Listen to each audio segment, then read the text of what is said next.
สุขสบายดีพ่อแม่พี่น้องสุขสบายดีFCทุกท่านเด้อพบพ่อกับซ่องสนีป่าเนาะบรรยากาศยามถึงเที่ยงท่านผู้ชมเลยป้าอันนี้นะ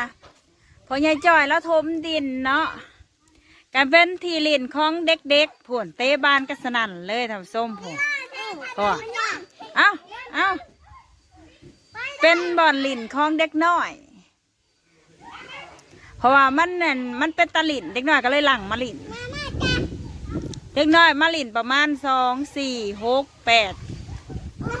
11 คนท่านผู้ชมเลยรวมทั้งน้องอาเนยก็เป็น11 คนโอ้แบงเอ้ยไอ้แบง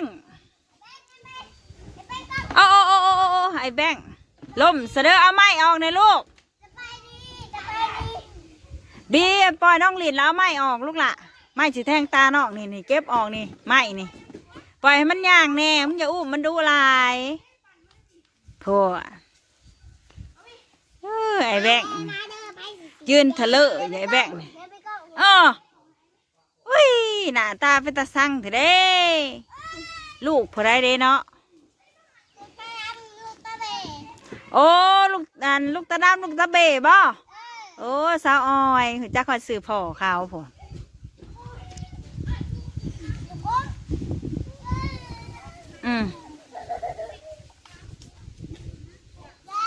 ลินในลุ่มนี่แหละหามลินทั้งเฮือนหามไปปีนขึ้นเด้อลินอยู่ลุ่มนี่แหละมันสิตกพี่มาลินกล้องพี่แบงเอ้าไพ่ล่มไหน อันเนยตีลังกาลงมาบึ้มเลย หมอหัวอีกได้ตีลังกาลงมาแล้วหมอกับหัวอีก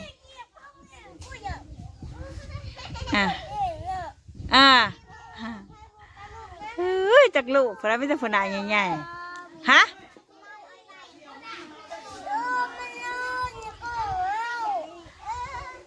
กล่องบ่อยได้ลูกขึ้นมาให้เนยเล่นผู้เดียวอยากแน่กิ๊กกับพ่อกิ๊กลินแบบลินลูกบ้านพ่อ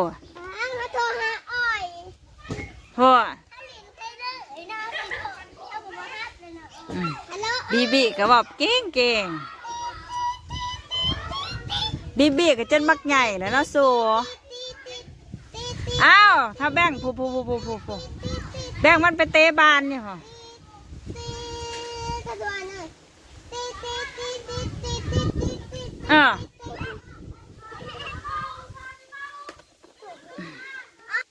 บรรยากาศยามเที่ยงท่านผู้ชมฮักมาตนาวาสิมาอย่าไปลินหมากม่วงน้อยไปปิดให้ย่าน่ะกำลังมาสิเขามากินข้าวยามเที่ยงเนาะหลังจากแบบเขาผักหัวเอาหอกอาหารให้กุ้งให้ไก่เรียบร้อยเนาะสนียามเที่ยงสนีกะสิให้กล้วยแล้วก็ยำหยาใส่น้ำหยาใส่น้ำให้เพิ่นกินพอกินแล้วฮะก็สิเขามากินข้าวกินน้ำอยู่เฮือนอยู่ซานเนาะมาก็ยังบ่เห็นแม่ใหญ่จืดสงสัยสิไปเฮ็ดเวียกอยู่วัดเนาะทำส้ม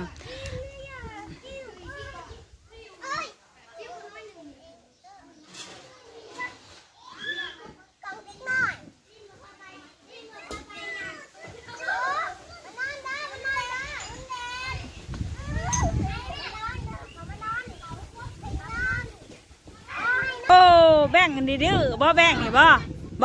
มาห้ามดื้อบ่โอ้นั่นนะเอาอันนั้นมาให้น้องหลินนั่นนะเอาบานแล้วเอาบานสีสิวนะมาให้มันหลิน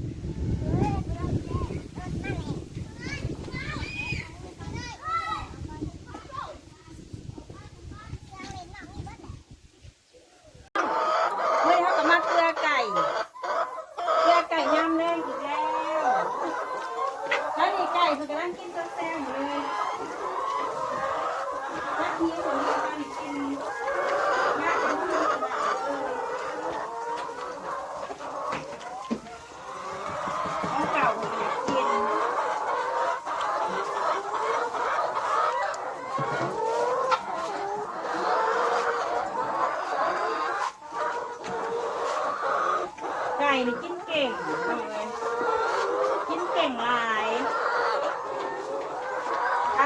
จะไม่อยากพ่อกันกิน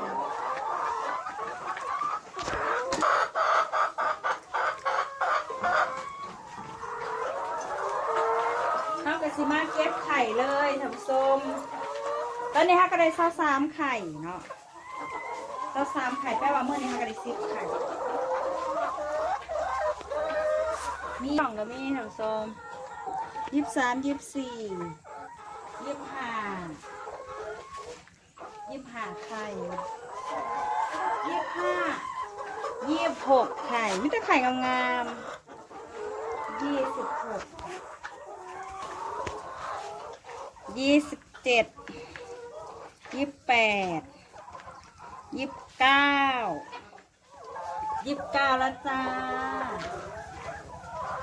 ไม่ได้ไข่อยู่พื้นบอกเมื่อในเจี๊ยบไข่อยู่พื้น2ไข่29แล้วจ้า29อะไรฮะบ่มีบ่โอ้ย30แตะ1พอดีเลยครับชมแล้วก็เลยแตะเดียว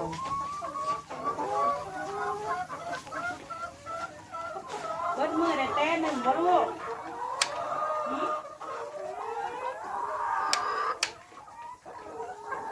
เอ้าให้มาขายหน่อยเบิดมือจนได้แตะ1 2 30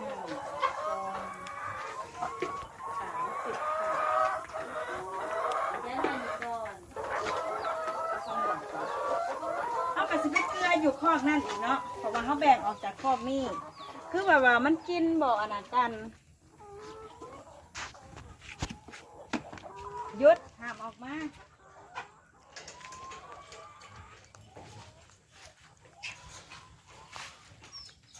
กินจะออกมาลิเขาเอาขี้ดินมาเอาไว้แบบนี้กระซำเพิ่นซิลินนี่พอสนี่คุดน้ำพักอีกแล้วนะครับบ่งเนาะแล้วขี้ดินมาไว้นี่ไว้ให้ไก่ลินติดตีนหนักเลยที่ไก่ติดตีนนี่ภาพนี่นะภาพนี่อาหารสิแบบว่าเพิ่นกินบ่ทันกันเนาะภาพนี่บ่ทันกันเขาแยกออกมานี่ก่อนเขาแยกยักเข้าไปลูกเอ้ยไปเอ้า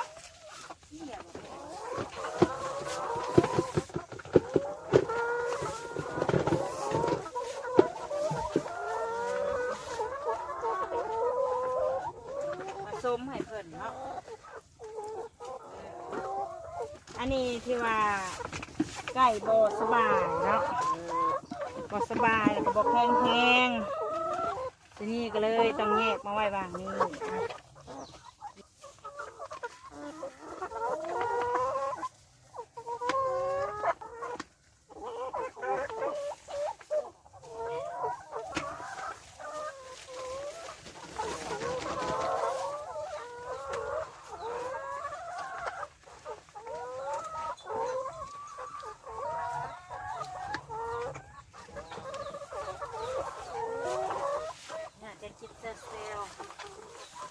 อายาให้กินละกะโอ้ยซาผลมือผู้เจ้า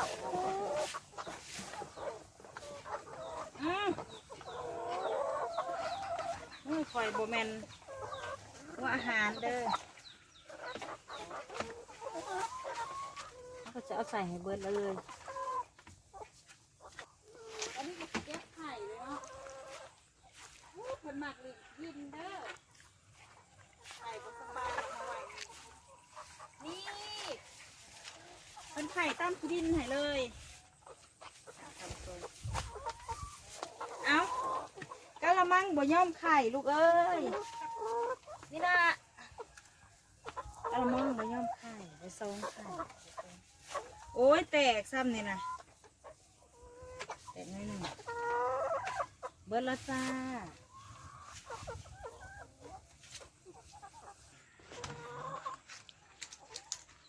ได้ไข่32 ลูกท่านผู้ชมแต่ว่ามื้อนี้ได้เท่าไหร่ได้29ไข่มื้อนี้ท่านผู้ชม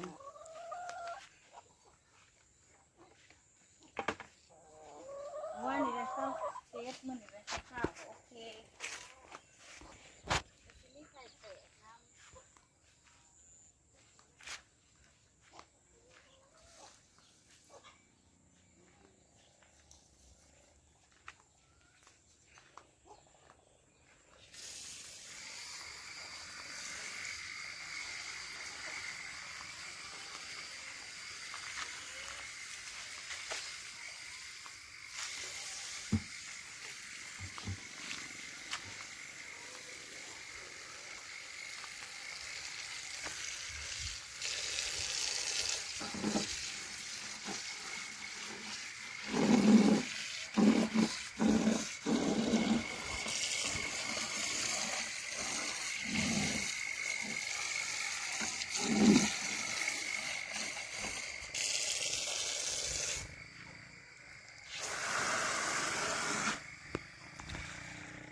เมื่อละน้ำจะเอา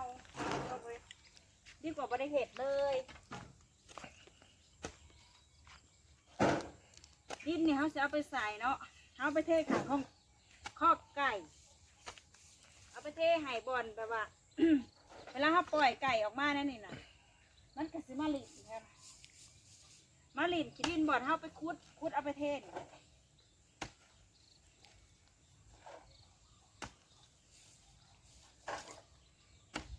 อันนี้ว่าจะปลูกเต็มสวนหรอท่านผู้ชมพันดูก็สิคุดไปแต่ละมื้อเมื่อละนาสองนานนอตื่นกัน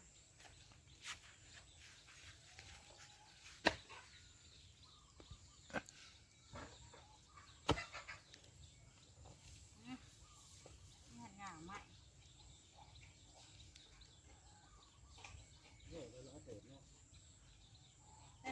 32ไข่พอตัวไข่ใหม่ก็มีเมื่อนี้เห็นไข่ใหม่ประมาณ2ไข่เอาแล้ว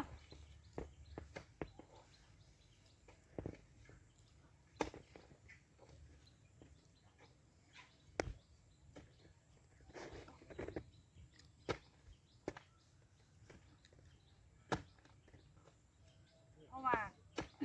ไก่สนี่นะหมักพักท่านผู้ชมเป็นเหยือกกล้วยบอพักบ้งบอเป็นหมักผสมแบบนี้ถ้าเราผสมแบบนี้นะกินนี่ท่านึงสนี่เปลี่ยนอาหารแบบว่าเป็นอาหารเม็ดเอามาสนี่ก็ไม่ได้ใส่พักใส่ยังเลยเอาไปให้มันกิน2 มื้อท่านผู้ชมเดี๋ยวบางไก่จะคือมันเครียดแล้วก็มันก็บอกกินเหมือนพ่อห้ามมาใส่เหยือกกล้วยหรือว่าพักบงหรือว่าพักอันอื่นเนาะซับสกัดกินดีมันหมักไก่ถ้ามันหมักแบบนี้มันหมักให้ผู้เจ้าถูกเนี่ยจักหน่อยถูกพักให้มันกิน